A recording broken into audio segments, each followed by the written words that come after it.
Hello, Mami. Good morning. Anong pangalan mo? Evelyn Chimura. Ma'am, taga saan ka? Nababakasyon lang ako pero Oo. galing ako US. Oo. Mami, ba't ka napunta sa NIMS? Ano ang namamatian mo? Nagtuturoog ang katawan ko tapos ang pait ang bibig ko, hindi ako makatulog. At nung maano ko yung kanyang medication, Ilang taon na yan, Mami, na naramdaman mo? Ito naramdaman ko siguro mga 15 years na. Marami kang gamot, Mami? Marami, isang tambak ang aking Sa US mo pa? prescription. Yes. Dala-dala mo pa? Dala-dala ko pa, pero So, hindi ko na tinitake. Pero 15 years mo na yun iniinom. 15 years May ko na pagbabago dinadala. ba? Wala, nagkocontrol lang kasi yung aking karamdaman is fibromyalgia, wala daw cure, sabi ng doktor. Puro sakit? But, Puro pain? Sa tindon, masasakit yan. Mm-mm. Kaya yung aking iniinom, pampakontrol lamang. Hindi talaga. Hindi cure. Hindi. Ngayon, Mami, nung makainom ka sa akin ng 1 month, kumusta po ang lahat ng nararamdaman mo? Okay naman, nagbawas siguro mga half Yung pain. percent. Oh yeah, 50%. Tapos, yung pagtulog mo, Pagtulog ko, normal na hindi na ako iinom nung Pampatulog. bigay ng doktor. Oo. But I'd like to continue the turmeric. and the yung other- iba, oo, yes. para dire-diretso tayo 4 months. Yes. So, dadalhin mo sa abroad yung mga Yes. supplement ko. Aha.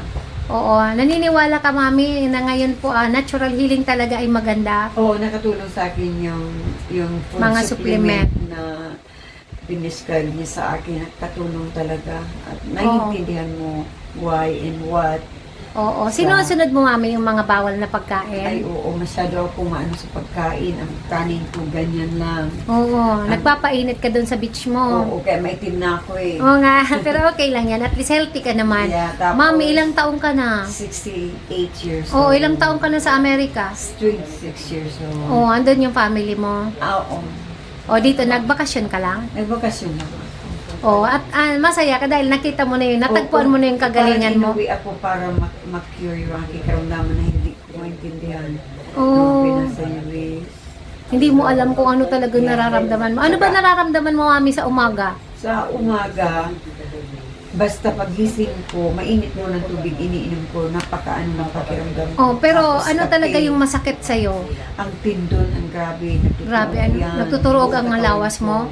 Uy, grabe.